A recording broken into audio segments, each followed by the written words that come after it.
And to you, that there is Ice House and no promises as we get you woken up for a Friday.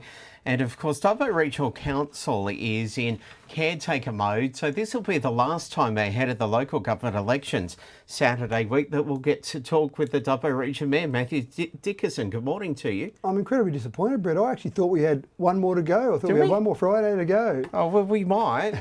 I thought this would be it for you. Oh, I don't know. Do you want to come in next Friday? Next Friday is our very last one, I was thinking. I had all sorts of special things. I had balloons and... Okay, well, let me reset.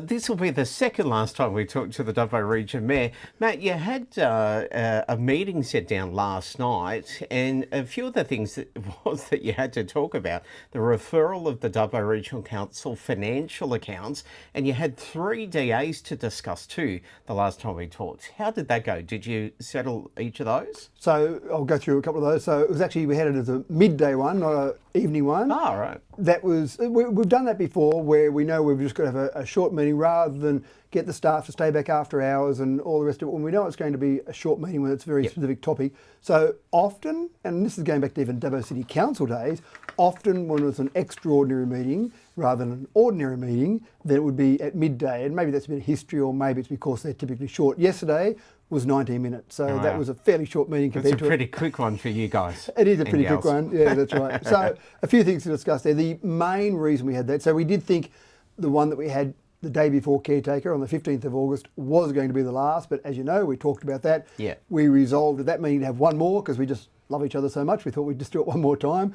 So yesterday was our 36th council meeting of this term of council, and the main reason was we need to refer our financials to the auditor, and we need to do that by a certain time frame. If we waited until after the election and we had a council again and then could refer them again, that would miss our deadline. So we needed to do it, and the financials weren't ready to be referred on the 15th of August. So that was the number one reason for the meeting. So held the meeting with relation to that, and those financials were referred. Not a lot of discussion about those. Typically there's not. Once you've got to that point, you're pretty well done.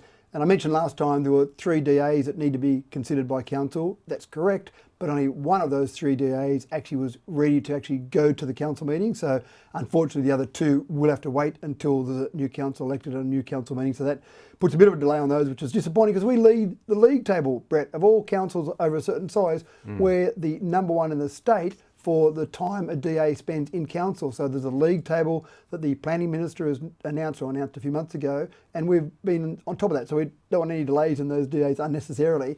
But the other thing we brought forward, I actually brought forward a mayoral minute, and I don't like to use mayoral minutes that often. A mayoral minute, there's a whole range of rules around a mayoral minute, but in my mind, ethically, because you can drop a mayoral minute on at the last minute rather than do it days or when the business papers come out, then some people can abuse that. Now, I would only like to use a mayoral minute in that way when it needed that from a timing perspective, and this one did. We've got an application that needs to be made to the Renewable Energy Zone Transition Fund. So this is the first tranche of $70 million that was announced about a month or so ago. And there's a pretty tight deadline on that. 9th of September is the deadline for that. Now, ourselves and other councils have certainly discussed the idea of an extension because there's a pretty tight time frame, and also you've got this little thing called an election getting in the road there. Yeah, sure. But they said, no, you need to get your application in by the 9th of September. At the last meeting, we had resolved to say, let's go ahead for our $11.25 million that's been tagged for Dubbo Regional Council. That's ours. It's just a matter of deciding what we spend that on and getting approval then from the government to do that.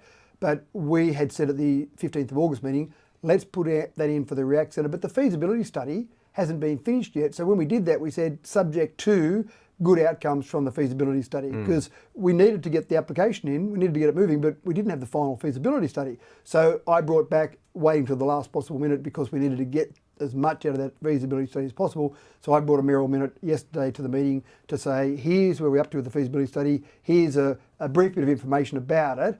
Are you still happy as councillors to go ahead with the application for that $11.25 million? And yes was the answer. All right, well, that's good news. And the React Centre at Wellington, that's all good, right? Correct. You're moving forward with that? Absolutely moving forward with that. It will be incredibly exciting for the community in terms of the injection. The REACT stands for Renewable Energy Awareness and Career Training Centre. And there'll be 2 parts to it. One will be training. We know there's going to be over 6,000 people needed for the construction over the next 7 years of all the renewables around Wellington and then beyond. And then the other part of it is the big picture plan, Bret, is we don't want intense activity for 7 years and then nothing. On the same model as the Parkes Telescope has a visitor centre, and the same model as the Snowy Hydro Scheme has a Snowy Discovery Centre, those two get 100,000 people and 150,000 people through the doors each year. So incredible numbers.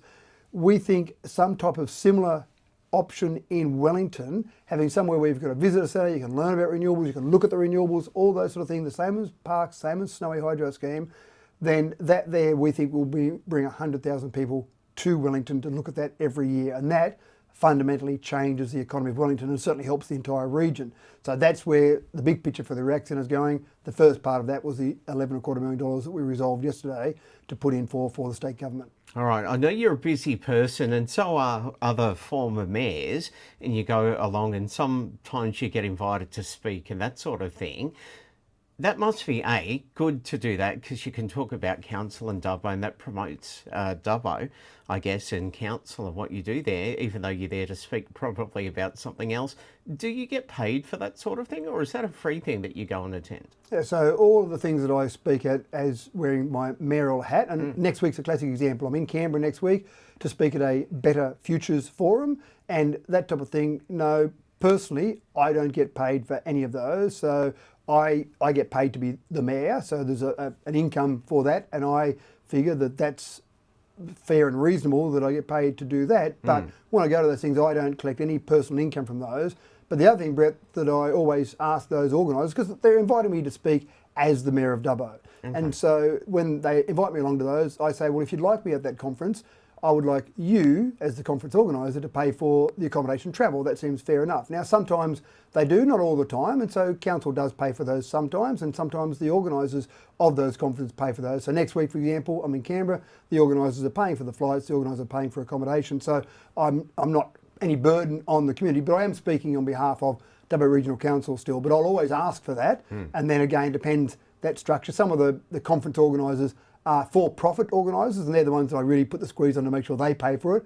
Others are not-for-profits doing some sort of community group or doing something along the lines of things for their community. It might be an RDA in another area, for example, organising something. They're not trying to make a profit out of it. And in those ones, they don't always have the budget for that. And so council, the community, you and I all pay for those sometimes, but again, I'm there representing Dubbo. And that's actually in the Act. The Act says, when you talk about the section of the Act that mentions the roles of the mayor, one of those is to represent the community, represent the council on various organisations, various conferences, etc., as you go around. And so that's an important part of the job. But again, me personally, I did have someone tell me that I was obviously paid big money for all these. No, I don't collect a single cent from any of those. Okay, thank you for being and clarifying that, because I've heard that rumour too, and that's the thing, we want to make sure that people realise how that is all set up. I didn't realise until you just said that is a part of the Act, it's a rule. Yeah. Okay, interesting. You've also been at the Royal Freemasons this week. Tell me about this, because it was Aged Care Employee Day. What did you do there? Well, just congratulate people on the wonderful work they do, but it is actually quite interesting. I can go back, Bret, to way back to about 2002, around that time frame, 2002, 2003. I was on the Dubbo City Development Corporation, and at that stage I was chair of that. Now, one of the things we did was a planning day where we wanted to look at the future of Dubbo. Where was Dubbo headed? What could we say to the people of Dubbo to say, here's where you're headed? One of the things that came out of that, there was a whole range of outcomes, but one thing that came out to me fairly clearly was that Dubbo would be a great location for more aged care facilities. So people were retiring from around the west, the Burkes, the Bawarans, etc. They might have sold their farm, they might have gotten to the stage where they're a bit too old and they were finding not great health facilities, so they were retiring into Dubbo. And then we're finding the other side of it. People in Sydney went, it's too expensive to live in Sydney, I'm now retired, I need to move to somewhere that's cheaper, but I want good facilities.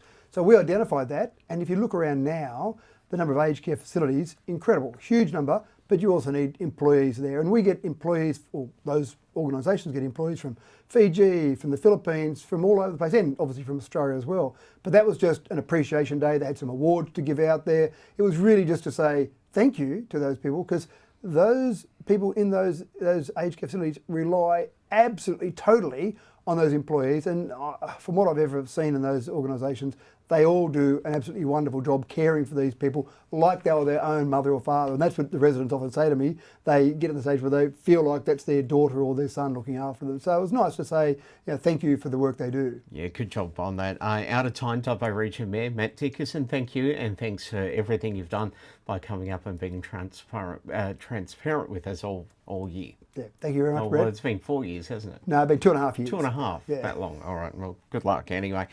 There's no blackout period next week? No, there's no blackout period. So See, that's what my brain was telling me at the Yeah. head of the thing. I thought that we'd have a blackout period, but okay. Well, we might see you next week. Right, thanks, Okay, mate. thanks.